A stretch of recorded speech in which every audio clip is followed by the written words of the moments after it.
industry artists on your podcast, and you are asking somebody who Yes. has no artistic ability. This is like a stress dream. I've had dreams like this. We get the stress out of the way first, and then we start with the question. That's really good. That's really good. That's great. Is it on your sticky notepad? Yeah, just a little Yeah. Oh wait, anything I had on my desk. here, I have the model and the. Woo! There you go.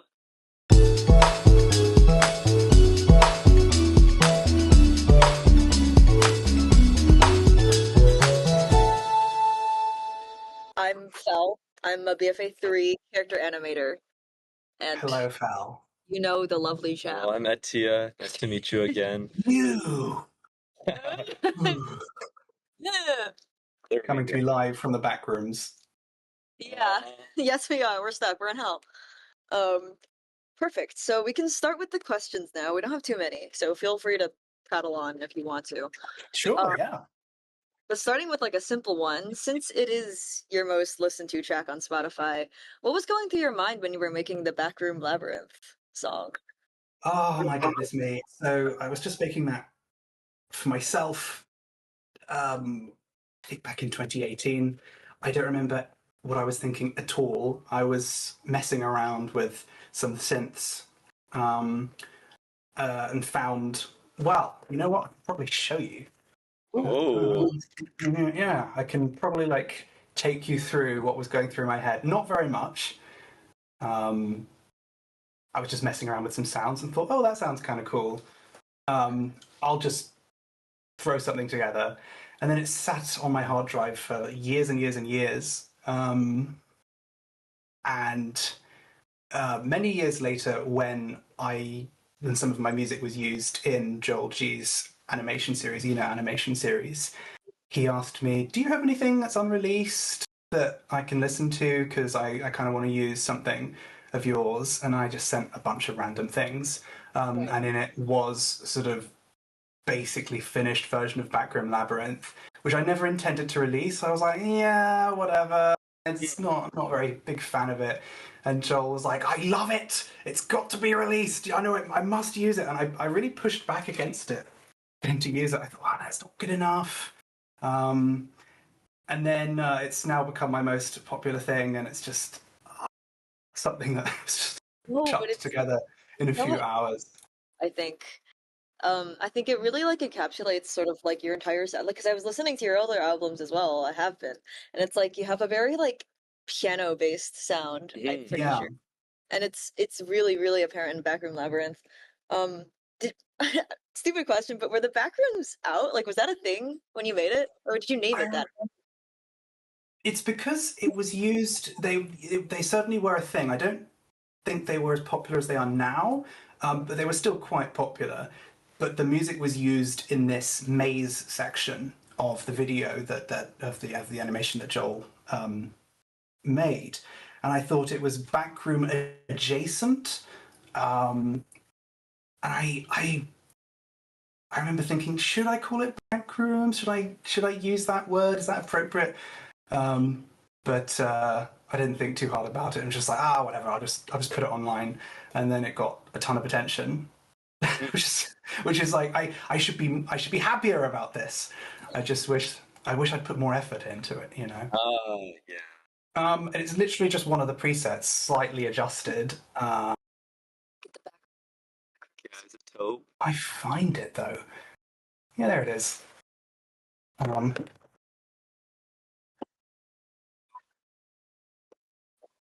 I just changed a couple of the bits of balance and a little bit of the tuning. Yeah, at the time I like to put a bit more effort into what I do. I try to sort of customize things a bit more and try and use my own sounds. Whereas this is just a preset. And my thought process was, oh, that's cool. Cool. It's quite a complicated sound, so okay, that's nice. And then, well, let's just do bum bum. or something. Sounds part of Um, that too, or is that like something you added later? the what? Sorry. There's like little like clinking out of like the plucky artifacting. sound. Yeah. For the piano, because Like, there's no bass, and yeah. then there's the I don't know how to describe it. I'm gonna have to look it up now because I Like can't remember. Oh, like but the it's moist sounds. sounds moist. Yeah. Yeah. Yeah, I was near the end, right? Mm. I guess I'm going to have to come out and say it. This I've been wondering how to talk about because it's a little controversial. Oh, Yeah. So this would have been 2020, maybe a little earlier, can't remember. And I thought to myself, I had this sort of half-finished version um, of Backroom Labyrinth, and Joel sort of needed something, I think, in 2 days. And so I wrote a few little extra bits and wasn't very pleased with it. And at the time, I was learning about this generative AI stuff back when pictures were all blobby. And how I feel now is very different from, you know, how I felt in 2020. I thought, oh, this could be interesting. yeah. It's. I sort of viewed it like a cool curiosity where these totally non-human creations were being generated by with great difficulty in low res. And at the time, there was a I can't remember what it was called. I think it's called Jukebox, which made almost unusable sounds from various inputs. And I thought, oh, how interesting. I should keep an eye on this in a kind of know thine enemy way. And I could probably open up. It's a mixture of some synthesized stuff and some generated audio that was continuing what was created with Backroom Labyrinth. Leave searching for a while, but all I was going to do was just there are these very crackly sort of approximations of music, which even today I think there is some. I think it's a very interesting technology. Machine learning is very interesting. It's just so shit with how it's used now. I could not possibly have known that it would start getting good or better at mimicking and basically function by operating on theft on an industrial scale. I felt very conflicted about this because it's the only time I've ever really touched AI generated music. It was a huge pain in the ass to generate, about 2 minutes of fragments, and then yes, sure, I edited them very profusely and tried to cut them together in a way that was interesting to end the track. But I feel very bad about it now because I think of where AI has taken us. I'm really annoyed seeing the devaluation of art and it's not so much democratization of art, it's more pressing a button to generate a thing is not creation. I think there's an argument to be made that what I did was a form of creation, but I certainly didn't have the hindsight or intelligence to really understand maybe the implications of where it would lead. Sure. So the voices, I presume, those were sort of an unexpected sort of quirk that would come out of having the AI look at a piece of audio and then continue it. Sometimes it would continue with something that sounded okay, and then it would just have this garbled speech or like crashes and bangs, which is so much more interesting to me than, oh, I want you to just continue the song perfectly. No, I don't want that. I was trying to look for inspiration at the time. but I've found myself in a weird position because I haven't really. I've said it online before, but there's a lot of controversy, and rightly so, surrounding AI, and I feel very strange having sort of dipped a toe in, and I don't really know how to disclose it without coming across poorly. And yet, not saying anything seems worse. Huh, So, interesting. No, I really, really appreciate when artists are very transparent about that type of stuff. And like honestly, my view on it is as long as you do like, well, in our terms, as long as you do editing afterwards, if you draw over it, if you have your own like art that you put inside of the generation for the AI, that is like a viable source of making media for yourself, inspiration for yourself. As long as it's not like you mentioned earlier, stealing from like sources that you don't even know where it's stealing from, which is like more yeah. prominent now. Like AI is so good at hiding where it like steals things from now that it's like Mm. seamless.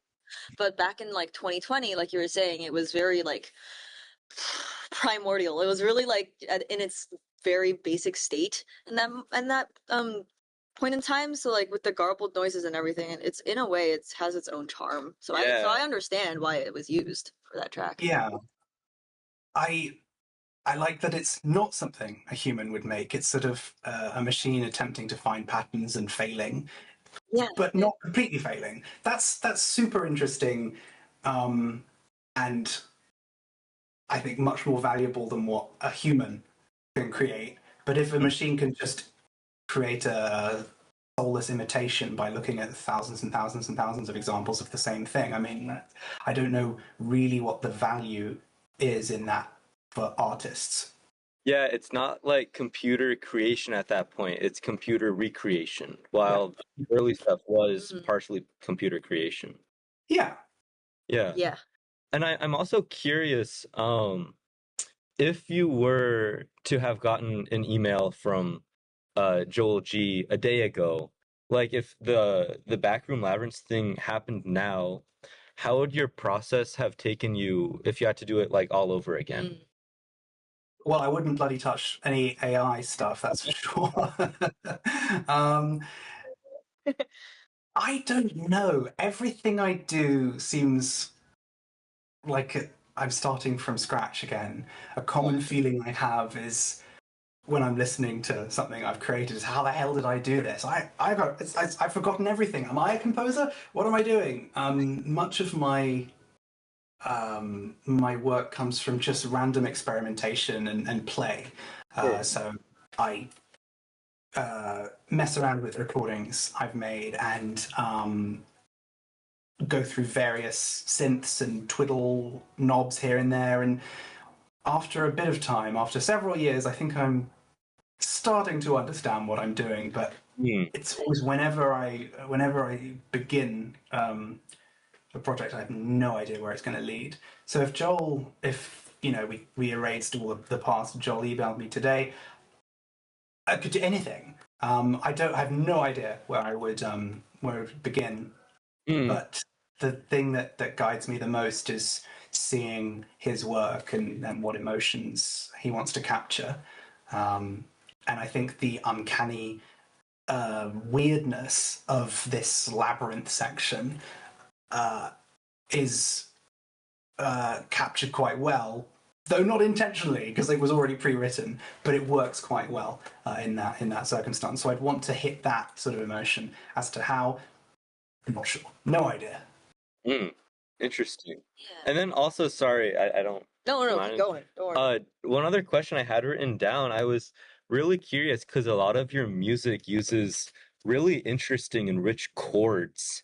Is that all just found through like play and just finding like what sounds good, or do you have any thoughts on that? Uh, it certainly is found through play, but it's Yeah. informed by having played piano to a quite intense level up until Mm. 18 from age 3, which I don't know. I couldn't tell you precisely what my influences were, but I having had that quite intense musical education, I'll have sort of absorbed stuff, Yeah. and that will inevitably be within the choices I'm making. As for how I decide what chords to use, sure, yes, there's a lot of play, but I like to try and ensure that the music I'm writing it remains interesting and isn't too expected. So, as a sort of reaction against certain pop music that you might be listening to, where you kind of can guess where it's going to go, and then it does, and sure, it might be satisfying. I want to sort of avoid that and try and move somewhere that doesn't feel wrong, but wasn't where you were expecting. So it's more of a pleasant movement. As to how I do that, I a much cleverer person than me would be able to sort of rationalize my decisions. Whereas if I tried to analyze, I worry that I'd give you a reason that I'm sort of post-rationalizing. Interesting. Sure. Oh, so clever. I came up with this wonderful chord sequence. And then in reality, it was more just like playing around. Yeah. In that sense, I was curious too. Do you feel like constantly you need to one up what you've made before in a way? Where I know you mentioned how you don't really think about it before you start creating. You think about the emotions and that's about it. But I'm always curious as an artist, do you try to find like brand new ways, even from yourself, to like find new chords to surprise yourself as a producer? Yeah. I'll be thinking about that a lot now, that question. I think I do try and one up myself. I know when I write something, I'm rarely proud of it for a long time. It takes like a few months, and then I can come back and go, okay, yeah, that was pretty good. It's not so much from a perspective of one-upping myself, but I enjoy trying to challenge myself further, because if I don't, then I'm worried I'd get stuck just writing the same thing over and over again. I'm just trying to think, what are examples? I'm pushing myself to record more live stuff in my workflow, not only because it's challenging, but because it's a wonderful thing. The collaboration with wonderful artists means that not only is it fun to do, but they will make decisions based on if I write something down and pass it over to a violinist, as I did with the last thing I wrote, which was for the Gaslight District soundtrack. What was really fun was seeing how interpretations totally changed what I was expecting, and it was a sort of process of inspiration. I would write something, and Ignacy, the violinist, for instance, would play something, and I go, "Oh no! Wait, no, that I like that. No, scrap what I wrote. No, change it. There was a lot of improvisation as well. Well, I hope to. I think the goal is I want to write something that's worth listening to and challenges me as an artist. I have certainly been quite. It's a destructive thing to try and one up oneself.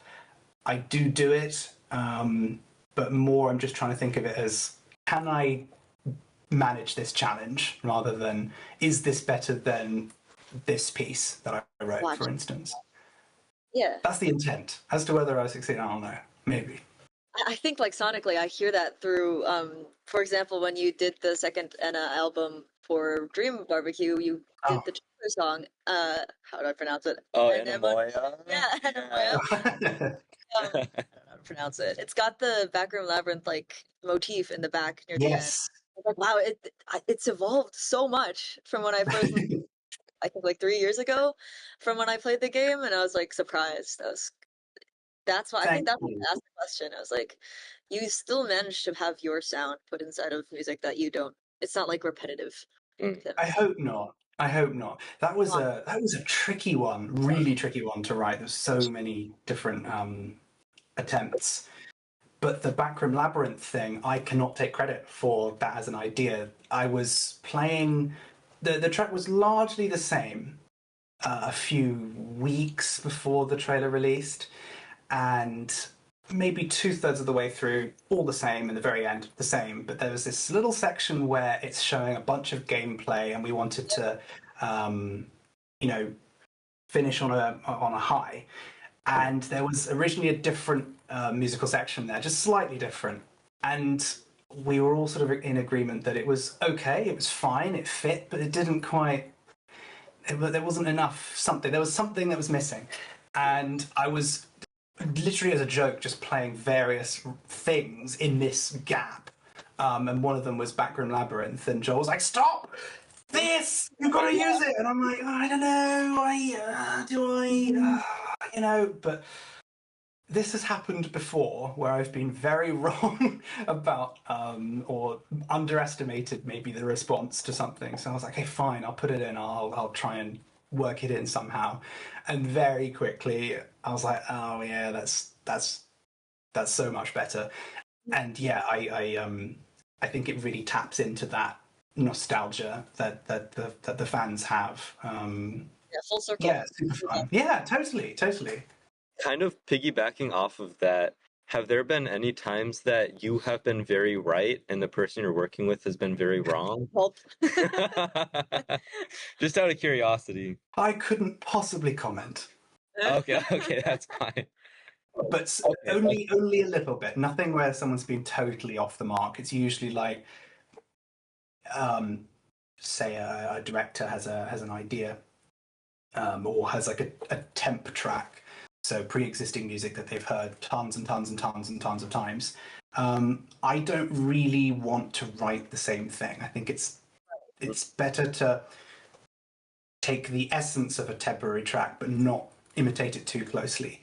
And there have been occasions when maybe somebody has been a bit too close to a temp track, and instead I'm like, no, I want to push away from it a bit.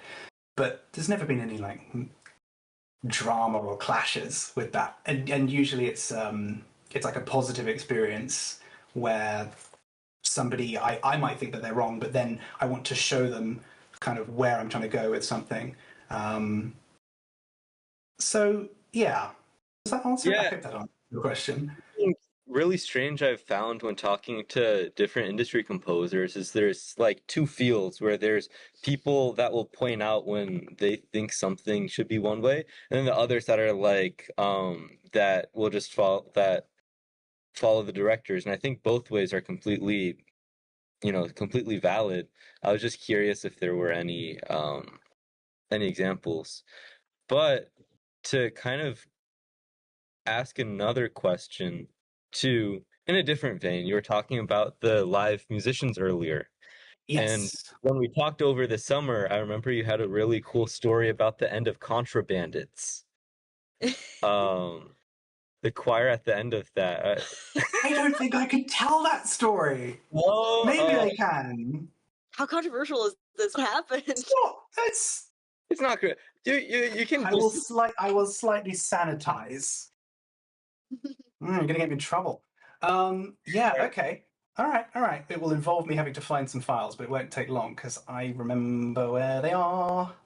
One of the pieces on the for the pilot episode of the Gaslight District. There's a moment where these heavenly gates open, and it's a shot of heaven, and there's a big shot. The gates are now opening. There's this choir cluster. I do remember this. So I don't know. Did you catch that at the end? This sort of strange choir here. This has been edited. Originally, I wanted it to say something else, and which was.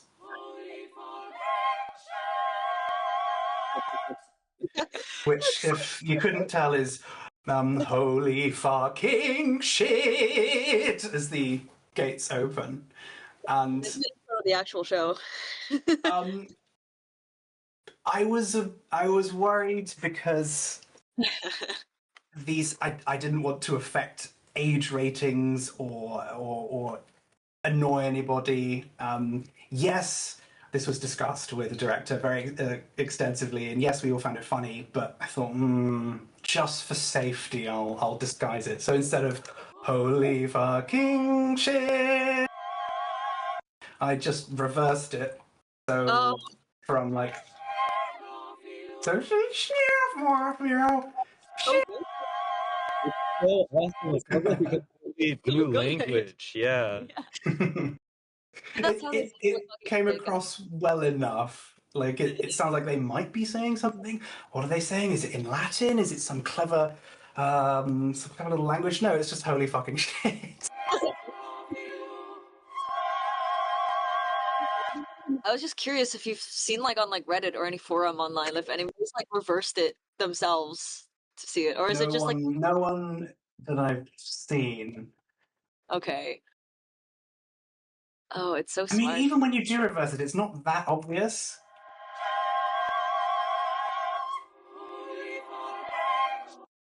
If you don't know what it if you don't know what it is, I think it's harder to tell.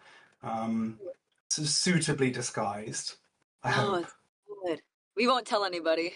Don't worry. Tell nobody. Broadcast this to no one. Yeah, this is. Yeah, there's gonna be a big cut. I wanted to ask something because you were we're talking about it right now with Gaslight District and Dream BBQ.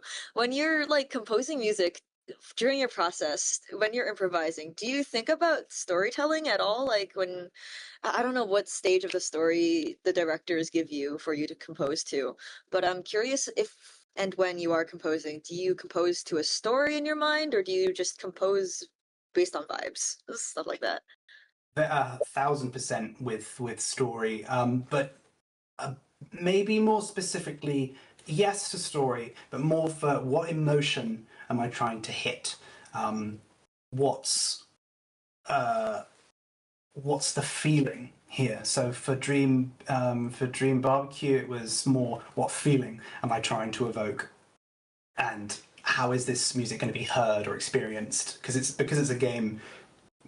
It's the perception is very different, I think, or can be.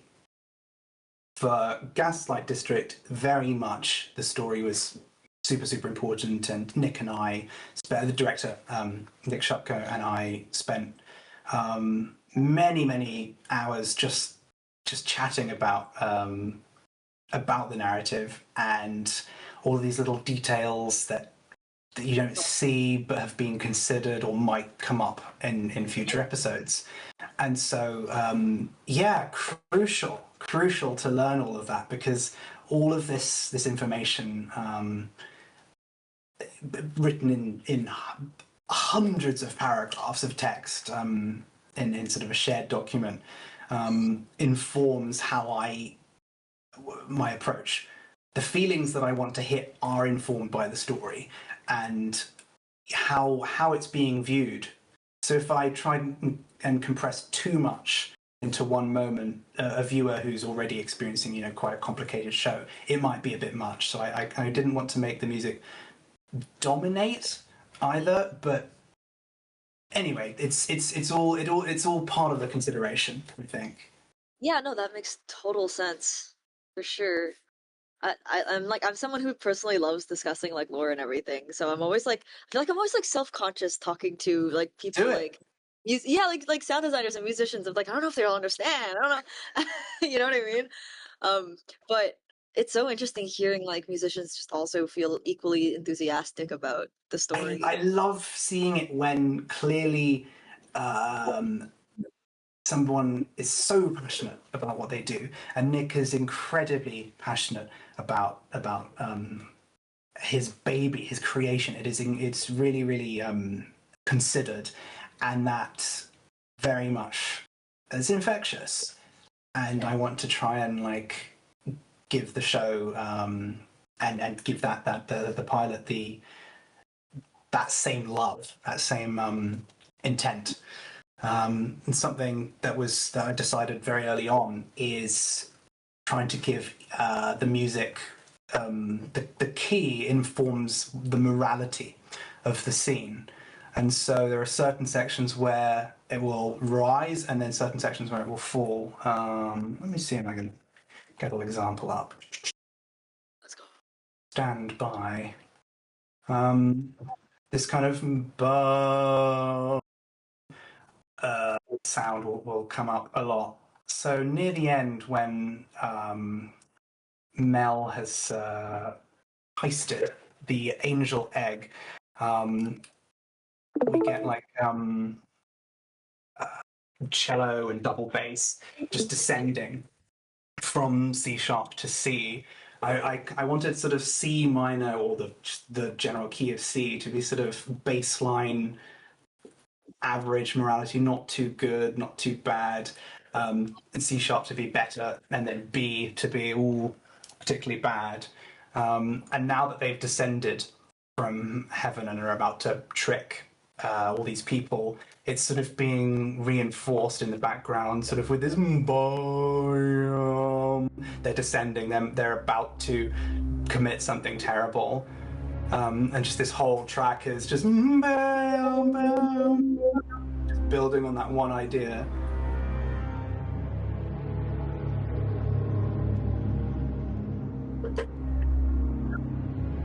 Just the whole way through. Because having that as an idea, it means I didn't have to come up with too much extra material. Because sure, I wanted to throw a million ideas out, but starting out by chatting with Nick gave a sort of framework as to how we wanted to achieve the feelings that would be in the show. And there's a little section where Ken is fighting.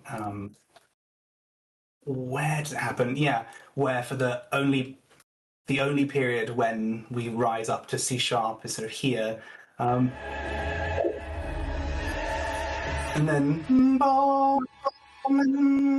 because Ken is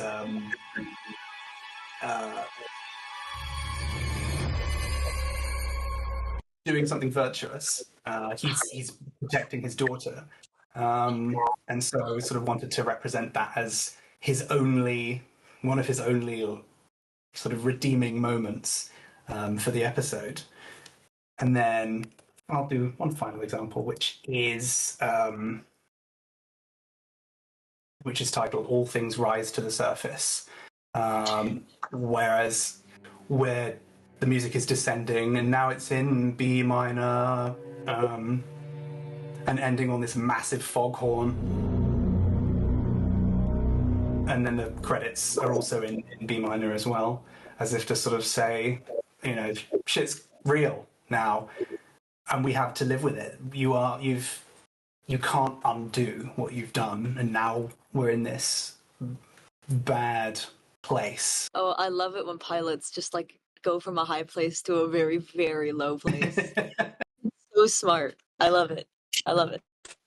I don't want to be that guy. That guy. Go on. Hit me. Really curious, because the strings sound so good. They sound great. Were they live recorded, or were they VSTs? Yes. Yeah. Most of them are. There are a few that aren't, but most are. So the last thing I just played, that was all real. Played beautifully by cellist Haru and violinist Ignacy. And this was very much an improv session that they did when they saw some of the earlier scenes. And it's like 7 or 8 different takes that I've kind of Frankensteined together, which just happened to work really, really well.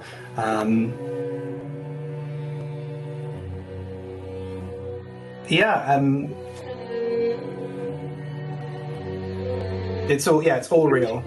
Everything in this track. But this was one of the pieces I wrote nearest the end, not quite the very end, but I remember thinking, I'm not sure, how am I going to do this? But I went over a bunch of takes that they had done, and sort of just slapped a few in and listened back to them and was like, "Oh my god, it's amazing!" And that's kind of the beauty in working with such talented musicians who they put up with so much from me. I was such bad practice. Usually, I'm supposed to write something out and give really good instructions. There was so little time for some of these things that I would just be like, here's the MIDI, here's what it sounds like, here's a really terrible recording of me singing what I'd like you to do, here are the emotions I'd like you to hit. Can you give me like 5 takes of this and this and this, and then completely random, do whatever the hell you want for this and this and this, and then send it to me and I'll listen back to it. Okay, I've got to get back to composing for the next scene. See you in a few hours, kind of thing. They were amazing. Saved me so much time and so much stress. They were brilliant and elevated everything hugely. And that goes for all the others who I recorded. So Belle, who was on piano, absolutely fantastic, and Ira, Antonio, Emma singing the credits, just amazing. And Andrew, who kindly lent me his piano to destroy. We we turned his upright into a honky tonk. Because there are VSTs for honky tonk pianos, but I kind of wanted to see if I could do it myself. Well, when I was in the real world with him, and he's into sort of detuned pianos as well, and so we spent a good afternoon just sort of manually detuning each string here and there, thinking like, is this good enough? And we would play some pieces on the piano and say, well, this sounds a bit too detuned. It has to be on this weird sort of in between of sounds a bit fucked up, but is nice enough to listen to for an extended period of time. There are actually, I think in here there's a sound here, sort of. Is it here? No, where is it? Yeah. That sound in the background. That is Andrew bowing a low note with an ahu bow. Think about that's so a long time.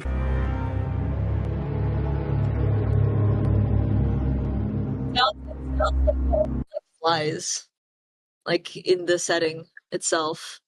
It's a sort of thing that I wouldn't be able to plan for. I couldn't be like, yes, in this moment, I would like a low piano string bowed with ahu hair, because violin horsehair broke the hair, so we had to try other stuff, including like fishing wire, and we went nuts. But that was so much fun to record because we just spent like an afternoon just playing his piano and preparing it in all sorts of weird and wonderful ways, some of which was then placed into the soundtrack. Super fun. I'm curious, just like a small question. Are these all people that you like, you're a team, like you know these people really well, you have these people able to be outsourced whenever you want to make something like an OST? Or are these people that just reach out to you, or people that you find for the project? I knew most of them through music college or school. Andrew and I, very good friends, and I'd known Belle since I was 3. But mostly folks I'd met in music college and now friends. But I didn't have sort of a go-to violinist or cellist friend, and so I was kind of like, how do I reach out? And I met Ignacy at what was it? It was some talk about weird and wonderful things you can do with live electronics and recorder, of all things. And he was just a nice chap who I met there. And I was like, I think, are you? Because I looked his stuff up online and and we got chatting, and then I quite quickly thought, okay, I think you might be pretty good. And so I reached out to him and said, you wouldn't happen to, one, be interested in doing this, and two, have a good recommendation for cello. And he, best mate of his, was who he recommended, and they do a lot of improvisation and unusual, quite contemporary stuff together. And they were amazing, and are now friends. And so, like, I'm hoping to slowly build like a little group of go-tos, and they're all fabulously talented, and yeah, enormously helpful, and it's so much fun to work with. That's good. That's good. You were talking about how crunched Gaslight District was, and I think again when we met over the summer, you said you had 3 months to do it. Was it? It was more like 3.5, and some of that, to be fair, a lot of that intensity was self-inflicted because Oh, I really wanted it to be of a certain quality, and I was very adamant about recording as much live stuff as I could. Um, I'm quite I'm really fussy. So for the first scene that I wrote was the second scene of the pilot, the chase sequence where they're chasing Jack in a car. Um, that was I was very time consuming to write because I really wanted to make sure that everything was beautifully synced up without big OTT, accentuating both drama and some humor in there as well, while also introducing each character theme and trying to be all yeah. meticulous. And I got a bit lost in the sauce. No, I overdid it. I spent maybe a bit too much time on that. And so for all the other sequences, I had to sort of, hurry up. But I could have made things simpler for myself, totally. But I'm glad I didn't, and I think it was worth crunching on it to get it out of the door in that way. Because if I hadn't, I would always look back on it and go, well, no, I could have done a bit more here, or I should have recorded a live thing there. And sure, it's not perfect, but I'm quite proud of it, which is unusual. I'm not usually proud of things I do, but I think that's partly because it was done with so many other people. I don't think you had time to not be proud of it either. Maybe, I don't know. I tried not to. I lost a lot of sleep. I was worrying about it a ton. I was always like, oh, but how's it going to be perceived? Is this going to elevate the scene? Is this the right emotion? But it's done. It doesn't matter anymore. I think it's pretty good, but I'm glad that I spent that time on it. Yeah, 3.5-ish months, maybe a little longer. I think last question I want to ask is like, if you had a project in the future, what sort of project is like your dream project to work on? That's a good question. I think it would probably be a game, but Nice. that's about as specific as I can be. And the only reason I say that is because my dream um, commissions and the things I've enjoyed working on the most have always been weird or challenging in some fun way. So, be it something I particularly enjoyed was a piece for this free internet game called Koru Observer, and it's very very specific aesthetic, very original sort of exploration of an alien biocomputer. I wouldn't be able to describe it. I wouldn't be able to do it justice if I tried to describe it, but it's really strange as a concept. Nice So that's game? COU. Sorry, well, hang on. Let me just get my brain in gear. CORRU dot observer. Okay. Thank you so much. I'm gonna search this up right now. It's fun. It's worth checking out. Um, and I particularly enjoyed writing for that because the aesthetics are just so specific, and the lore and details behind it are just nuts. The creator sent me just tons and tons and tons of material saying, okay, well, I want you to write music for this area, and the lore behind it is all of this, and that makes sense because of this, and you would come to this area after this amount of time. And something I loved is that it's not even an easy location to find. I think for most players, they'll have been playing for hours and hours and hours, and it's totally missable. I love that. I love the fact that I was writing for this missable experience, because it means that I'm not trying to rope anybody in. It's not happening at the beginning of an episode. It's not like trying to hook someone in. It's more like they will be here and they will take their time and they will pay attention. And so I'm sort of writing very much for already quite passionate players. But the fun really came from just hitting some bizarre emotion, trying to create music that was alien but familiar and very, very strange while also being accessible.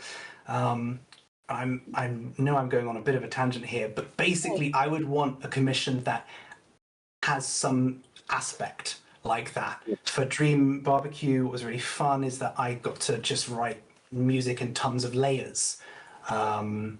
And that's it's a unique compositional challenge to write something that remains interesting for so long. And there was this particular region where players would spend half an hour to an hour wandering around talking to all the NPCs, and you can't just have a simple loop going on there. It was really important to me that that the player wouldn't get bored. And I thought like a fun way to sort of tackle that would be to have certain regions playing different music, and then certain NPCs would have like a little layer that comes in to signal, whether consciously or not, that they're important, or just to give a bit of intrigue. And when you've got all these layers moving around, the way that they combine is never going to be the same, and it's based on player action. So you feel like it connects more to what you're doing, which is something unique to games. You can't get that from writing, a piece of concert music or writing something for an animation. It has a beginning and it has an ending. And yes, you can do it. There's a universe of cool things you can do in that. But I'm currently very intrigued by the interactivity that games can offer. So yeah, something interactive, something weird, something with a very passionate director or set of directors or team. Yeah. Very specific, I know.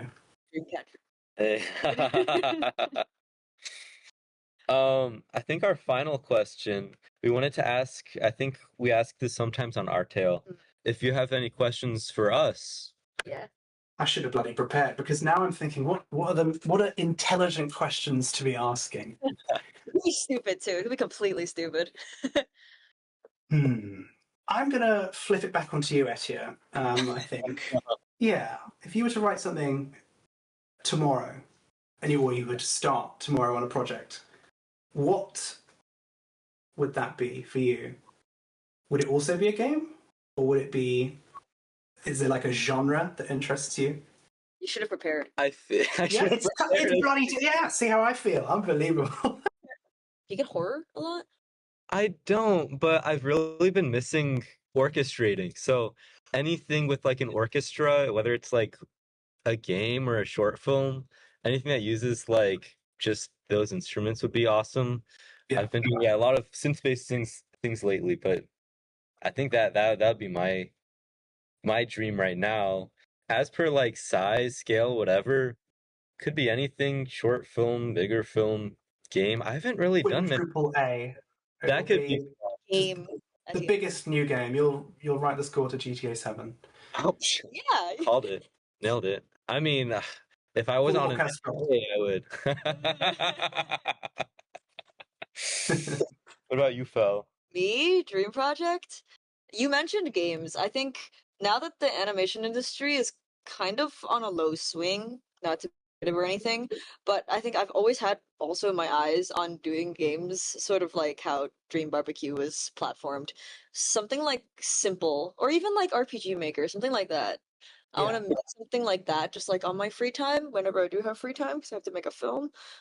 Um, but in the future, whenever that is, I would also love to make some like really short story games. Just try it out. What's Because the most interesting thing you've worked on? me, Yeah. interesting. Did I say Dreamcatcher? That's fun. That's fun. I worked for Dreamcatchers. I know Etia's talked to you about Dreamcatchers Yeah. before, right? Yeah. Yeah. I'm Absolutely. I'm a voice actor for the character with the red hair.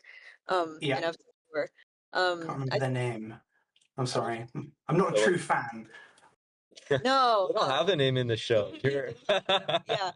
But I show up in episode 4, and 4, 5, 6. 4, 5, 6, TBH. That's what's gonna happen in the future. But I really like shows like Dreamcatchers. I mean, I'm a animation student, so I've worked on my own personal animations.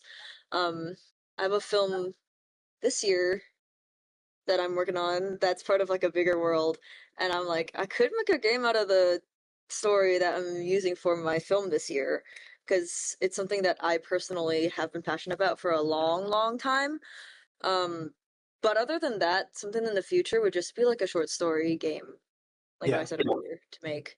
For sure, for sure. Yeah. Just thinking, what have I played that's been made in RPG Maker? There's a lot. There's a lot. Yeah. Isn't isn't Yume Nikki made in Yes. RPG Maker? Is it? Yeah. It is RPG Maker. Huh. You can do a lot with RPG Maker with like how it's surprising because it's so free and it's like Mm. so accessible. I feel like a stupid comparison, but people on like Roblox have also been making a lot of games that are like super complex Yeah. because like the engines that they're built on, they're so like easy to learn and code on compared to other things. But I know so little about Roblox. I feel like I'm out of the loop. I know little bits. I think all you That need I to know, sort of, it's for like kids and it's online. But people with the I engine, know that their company, these kids are earning like fractions upon fractions, whereas the rest is going to Roblox. And I think that needs to change. But I'm really pleased that it's this that at least it's a platform for creativity. And the fact that all these kids are making games and then slowly maybe transitioning to becoming game devs exactly. on other platforms. That's wonderful. Um, yeah, just thinking about Yume Nikki now. Very inspirational. Yeah. Very, very, yeah, uncomfortable game. Most RPG Maker games are. I'm not sure if we have anything else. I think that just about wraps it up really nicely. I'm not gonna Yeah. lie. I really quickly, actually, if you would like to promote yourself and then promote so much for your team, Thank you, thank you, Oliver. Thank you for having me, and it's been a pleasure. It's always a pleasure. Thank you, thank you. Have a great rest of your day. Night. I Good will. night. Yeah. Oh my God. Good night. Good night.